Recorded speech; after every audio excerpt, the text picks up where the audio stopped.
Hello guys, welcome back to my channel. Basically guys, part one में हम लोगों ने डिस्कस किया था कि किस तरह से हम लोग आने वाले बिहार बोर्ड 2024 जो है अपने पास, ठीक है, उसके अंदर हम लोग किस तरह से क्या स्ट्रेटजी रहेगा हमारा कि 400 प्लस और 450 प्लस जो है मार्क्स हम लोग गेट कर सकें। ठीक है, तो हम लोगों ने पार्ट वन में पूरा चीज डिस्कस किया था। ये हमारा ऑब्जेक्टिव जो हम लोग स्टार्ट करने वाले हैं, प्रिपरेशन हम लोग जो ऑब्जेक्टिव का हर एक टॉपिक वाइज है ना, जो भी अपना फिजिक्स का फर्स्ट ऑफ ऑल हम लोग कर रहे हैं, उसके बाद केमिस्ट्री पाएंगे, उसके बाद मैथ, उसके बाद डिफरेंट डिफरेंट, और जो अपने पास social science, Hindi and English, right.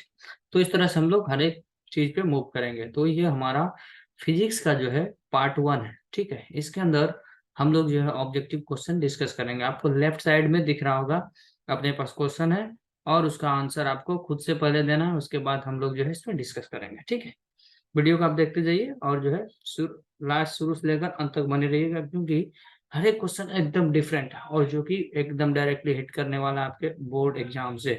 ठीक है, तो इसलिए फर्स्ट ऑफ ऑल तो आपको यहाँ पर दिख रहा होगा first question.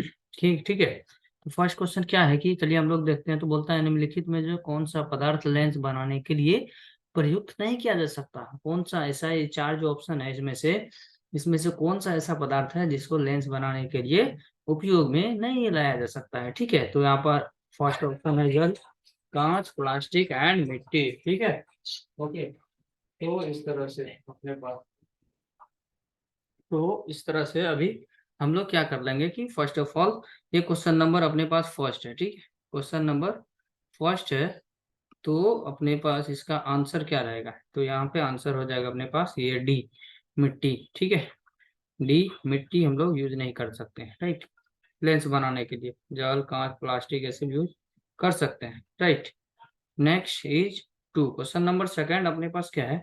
Second question number यदि हम बात करें तो एक उत्तल लेंस की क्षमता, ठीक है, पावर की बात किया जा रहा है कि वन डायोप्टर है, तो उस लेंस तो फोकस दूरी कितना हो। ठीक है, तो आपको पता है कि वन डायोप्टर यदि दे रखा है प्लस में, तो उत्तल लेंस है। ठीक है, उत्तल लेंस की फोकस दूरी क्या होता है प्लस में, तो वन डायोप्टर इक्वल टू कितना होता है, कितना होता है 100 सेंटीमीटर, तो प्लस में हो जाएगा अपने पास 100 सेंटीमीटर। तो इसका ऑप्शन सी रहेगा अपने पास +100 सेंटीमीटर। ये तो क्वेश्चन नंबर टू। चलते हैं क्वेश्चन नंबर थर्ड पे। क्वेश्चन नंबर थर्ड क्या है अपने पास, देखिए बहुत अच्छी तरीके से आपको समझना है क्वेश्चन, ठीक है, क्योंकि सारे क्वेश्चन बहुत ही इंपॉर्टेंट है।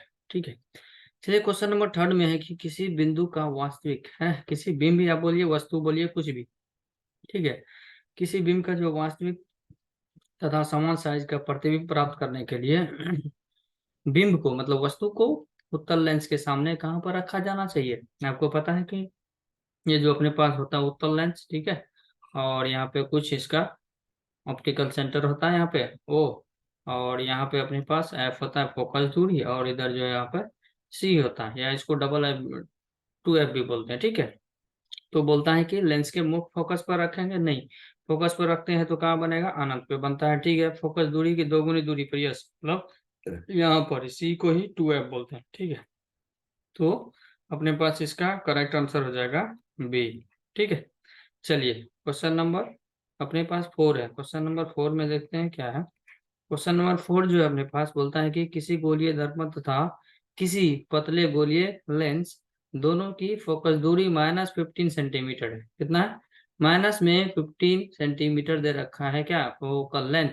तो दर्पण तथा लेंस कौन सा है ऐसा बतलाना आपको। ठीक है, देखिए फोकस दूरी यदि लेंस की बात करें तो अपने पास ये जो होता है कौन सा, कॉनकेव लेंस मतलब अवतल लेंस, इसकी फोकस दूरी क्या होती है, निगेटिव। इस तरह से रह जाता है और ये कहीं इधर जाएगा और यहाँ से इधर, ये यहाँ पे ऐप होता है। ठीक है, तो इसका फोकस दूरी माइनस में होता है। ठीक है, एंड यदि बात करें दर्पण की, तो दर्पण अपने पास क्या होता है, अवतल दर्पण के बारे में आपने सुना होगा, ये रहा दर्पण। ठीक है, ये रहा अपने पास, ये अवतल दर्पण रहा। ठीक है, इसकी फोकस दूरी यदि बात करें तो इधर से जो भी रह जाएगा, यहाँ पर कहीं एफ है और यहाँ पर कहीं सी है, और ये इस तरह से एफ से होकर गुजरेगा। ठीक है, और यहाँ से पी पोल से हम दूरी मापते हैं, तो दूरी इस डायरेक्शन में है और रे जो है इस डायरेक्शन में, तो अपोजिट डायरेक्शन में मतलब ये भी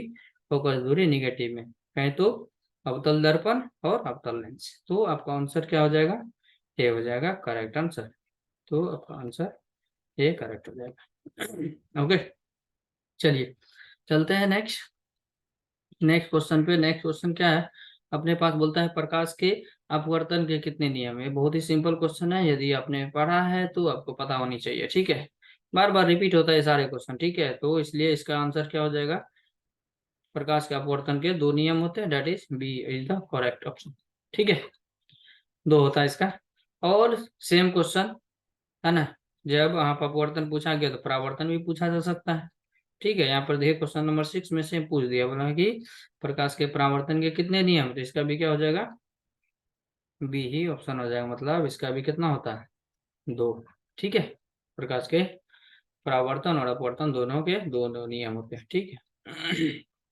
नेक्स्ट चलते हैं क्वेश्चन नंबर 7। क्वेश्चन नंबर 7 क्या है कि सरल सूक्ष्मदर्शी में किसका उपयोग होता है। देखिए सरल सूक्ष्मदर्शी, सूक्ष्मदर्शी मतलब माइक्रोस्कोप। माइक्रोस्कोप का काम क्या होता है, चीजों को बड़ा करके दिखाना। तो बड़ा कौन सा लेंस कर सकता है, कौन सा लेंस बड़ा प्रतिबिंब होता है, ठीक है, तो उत्तल लेंस ऑब्वियसली।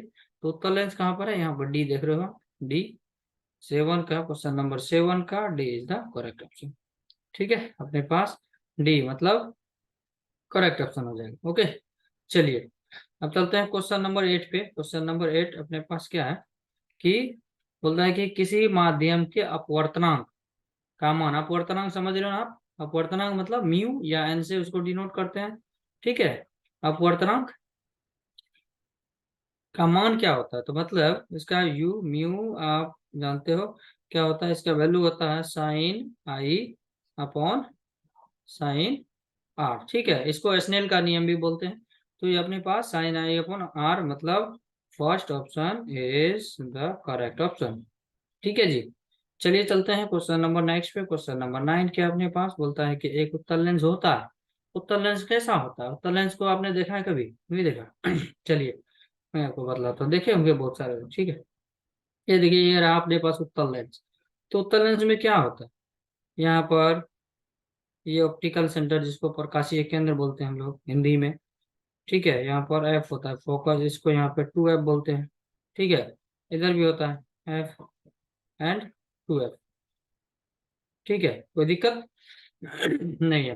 तो ये कैसा होता है, देखिए तो दोनों तरफ इसका पतला होता है और बीच में मोटा होता है। तो बोलता है किनारे की अपेक्षा बीच में मोटा होता है, तो इसलिए इसका आंसर क्या हो जाएगा, सी इज द करेक्ट ऑप्शन, ठीक है। चलिए चलते हैं क्वेश्चन नंबर नेक्स्ट पे, डेट इज 10। क्वेश्चन नंबर 10 बोलता है कि अवतल लेंस का आवर्धन, आवर्धन बराबर होता है। देखिए आवर्धन क्या होता है, magnification, magnification that is equal to आवर्धन, मतलब वस्तु की अपेक्षा प्रतिबिंब जो है कितना, है ना, बड़ा बन रहा है या कितना छोटा बन रहा है, ठीक है, डेट इज एम से डिनोट करते हैं, ठीक है। तो ये होता है वी अपॉन यू, ठीक है, लेंस के लिए। और ऐसे तो एम बराबर क्या होता है, एम बराबर होता है माइनस बी अपॉन यू, चूंकि भी जो है अवतल लेंस के लिए माइनस में होगा, तो इसीलिए इसको माइनस माइनस प्लस हो जाता है, ठीक है। तो यहाँ पर अपना करेक्ट ऑप्शन हो जाएगा डी, ओके। चलिए अभी आते हैं क्वेश्चन नंबर 11 पे। क्वेश्चन नंबर अपने पास 11 क्या है, क्वेश्चन नंबर 11 है कि गोलीय दर्पण में फोकसांतर और वक्रता त्रिज्या के बीच संबंध। देखिए ये बहुत बार पूछा गया है, अब की बार भी पूछा जा सकता है, ठीक है। तो इसलिए इसको आप जो इसको क्या कर सकते हैं, उलट फेर करके भी पूछा जा सकता है। तो इसका रिलेशन क्या है कि आर बराबर 2F पूछा हो गया, ये होता है, ठीक है। इसी को समीकरण है ना, इक्वेशन है, तो इसको हम लोग इसे भी लिख सकते हैं F बराबर आर अपॉन 2। तो ये दोनों में से कोई यदि आ रहा है आपको तो इसको करेक्ट करना है।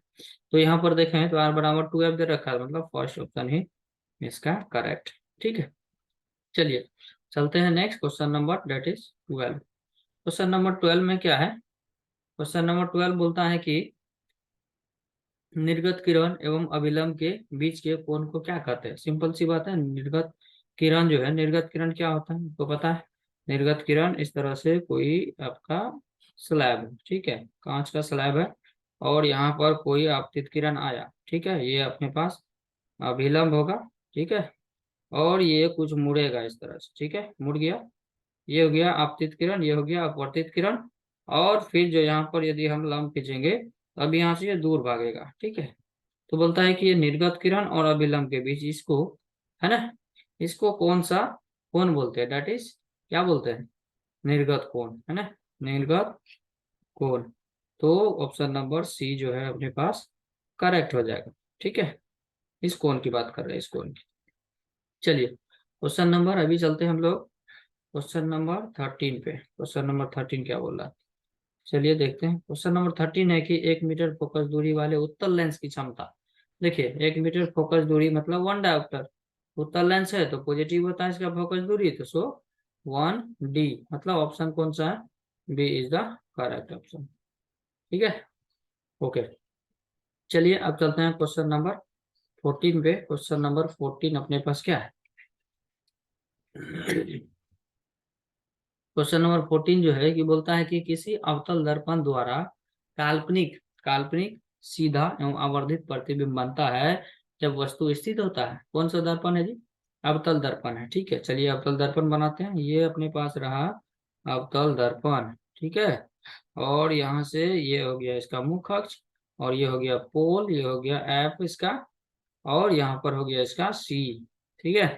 बोलता है कि अवतल दर्पण द्वारा काल्पनिक काल्पनिक कब बनता है, जब पी और एफ के बीच में रखे हैं वस्तु को, तो ये अपने पास काल्पनिक प्रतिबिंब बनाता है, ठीक है।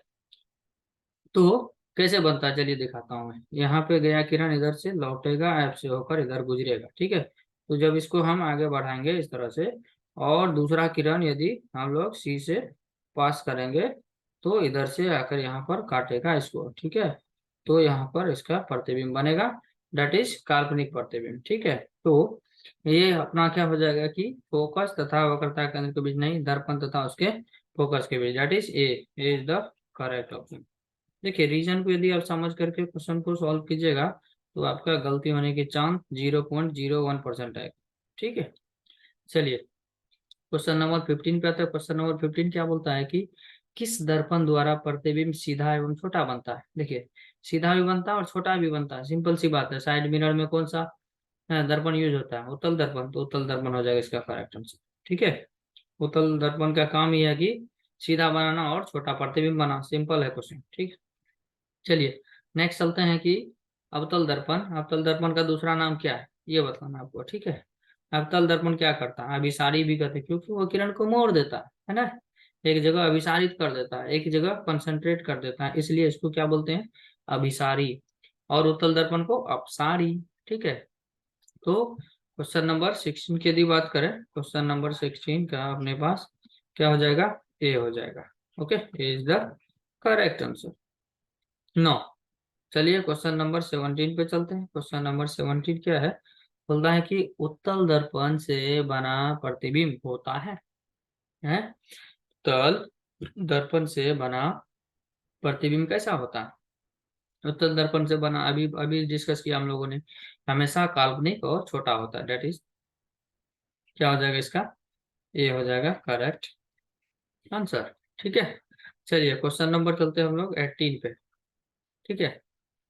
18 18 क्या बोला है कि क्वेश्चन नंबर 18 बोलता है कि निम्नलिखित में किस दर्पण द्वारा किसी वस्तु का वास्तविक प्रतिबिंब प्राप्त किया जा सकता है। देखिए यहाँ पे अपने को दे रखा है दर्पण, और बोलता है कि वास्तविक प्रतिबिंब किससे प्राप्त किया जा सकता है। समतल दर्पण की बात करें तो ये क्या करता है, काल्पनिक प्रतिबिंब बनाता है और समान रूप, है ना, सेम साइज का बनाता है। और अवतल दर्पण की बात करें तो अवतल दर्पण द्वारा वास्तविक प्रतिबिंब बनता है, सिंपल। तो यहाँ पर इसका आंसर जो हो जाएगा अपने पास, B is the correct answer. अवतल दर्पण मतलब कॉनकेव मिरर, ठीक है। कॉन्वेक्स मतलब उत्तल, ठीक है जी, इंग्लिश वाले टेंशन नहीं लेने। चलिए देखिए यहाँ पर नेक्स्ट क्वेश्चन इज 19। 19 में क्या बोलता है, निम्नलिखित में किसमें बड़ा और वास्तविक प्रतिबिंब बनता है। निम्नलिखित में किसमें बड़ा और वास्तविक आपको समझ आ रहा है, इसमें बनता है। यहाँ पर दर्पण भी दिया गया है और क्या दिया गया है, वास्तविक की बात क्या है, ठीक है। तो यदि अवतल दर्पण भी बनाता है और उत्तल लेंस भी बनाता है बड़ा प्रतिबिंब, ठीक है। बट यहाँ पे क्वेश्चन है कि वास्तविक कौन सा बनाता है? तो वास्तविक अवतल दर्पण जो है आभासी बनाता है जब बड़ा बनाता है, तो ठीक है। तो उत्तल लेंस, यहाँ पर उत्तल लेंस दिया है क्या? नहीं दिया है। अवतल लेंस, ठीक है। अवतल लेंस बोला कि वास्तविक प्रतिबिंब, और अवतल दर्पण बोला गया यहाँ पे, और यहाँ पे उत्तल दर्पण बोला गया है, ठीक है। अवतल दर्पण देखिए, अवतल दर्पण की यदि बात करें तो अपने को यहाँ पर अवतल दर्पण, चलिए अवतल दर्पण इस तरह से ये रहेगा अवतल दर्पण, ठीक है। ओके, तो इस केस में क्या होगा कि लेट सपोज यहाँ पर हमने एक वस्तु रखा, ठीक है। तो यहाँ पर ये इधर एफ आएगा, इसका यहाँ पर एफ है, इधर कुछ सी है, और यहाँ से ये किरण लौट जाएगी, ठीक है। तो क्या हुआ तो ये किरण इधर बाहर जाएगी, ठीक है। और दूसरा किरण यदि इसी से इधर लेके आ जाए तो ये इधर से मुड़ेगी, तो ये इधर जा करके बनाएगी, ठीक है। तो ये जो बना प्रतिबिंब, ये क्या है? काल्पनिक है, ठीक है। बट यह बोल निम्नलिखित में किस में बड़ा और वास्तविक प्रतिबिंब बनता है? बड़ा होना चाहिए और वास्तविक भी होना चाहिए, ठीक है। तो ऑप्शन देखते हैं इसमें क्या क्या दिया। समतल दर्पण में कभी हो नहीं सकता, क्यों? क्योंकि ये समान साइज का बना था। उत्तल दर्पण, उत्तल दर्पण, दर्पण उत्तल जो है हमेशा वो छोटा और काल्पनिक बनाता है, ठीक है। ये भी नहीं होगा। अवतल दर्पण, अवतल दर्पण बड़ा और वास्तविक प्रतिबिंब बना सकता है, यस यही बना सकता है, ठीक है। अवतल दर्पण बड़ा और वास्तविक प्रतिबिंब बनाता है, यस, अलग अलग केस में। तो अपने पास यहाँ पर हो जाएगा इसका option number C is correct, ठीक है। चलिए क्वेश्चन नंबर 20 पे चलते हैं, और जो कि आज का लास्ट क्वेश्चन रहने वाला है। समतल दर्पण द्वारा बना प्रतिबिंब हमेशा, समतल दर्पण क्या होता है? काल्पनिक होता है, बिल्कुल होता है ना, वास्तविक तो कभी होता ही नहीं है। तो ऑप्शन नंबर सी हो जाएगा इसका। 20 का option number C is the correct option. हो गया गाइज। तो ये आज का पार्ट 1 था, राइट। तो इसमें हम लोगों ने 20 क्वेश्चन कवर किया, पार्ट 2 में फिर 20 20, इस तरह से हम लोग फटाफट से बहुत जल्दी जल्दी इसको जो है ना खत्म करने वाले हैं, क्योंकि ऑलरेडी बहुत सारा सिलेबस बहुत बड़ा है, और हम लोगों को पूरा कवर करना है, बहुत जितना जल्दी हो सके जितना फास्ट, क्योंकि आपका एग्जाम बहुत नजदीक है, तो इसलिए आपको प्रेशर होगा कि किस तरह से कवर करें। इसलिए हम लोग इसको जो है बहुत जल्दी जल्दी खत्म करेंगे। Okay, thank you very much for watching this video. अभी तक लाइक नहीं किया वीडियो को लाइक कर दीजिए, चैनल को सब्सक्राइब कर लीजिए, दोस्तों के साथ शेयर करना मत भूलिएगा, क्योंकि यहाँ पर हम लोग धूम मचाने वाले हैं, है ना। हम लोग बिल्कुल ही धूम मचाने वाले हैं, एक भी वीडियो यहाँ पर खाली नहीं जाएगा, ठीक है। सारा सारा क्वेश्चन सॉल्व करेंगे। ओके, चलिए मिलते हैं नेक्स्ट वीडियो में नए प्रॉब्लम के साथ। Thank you very much.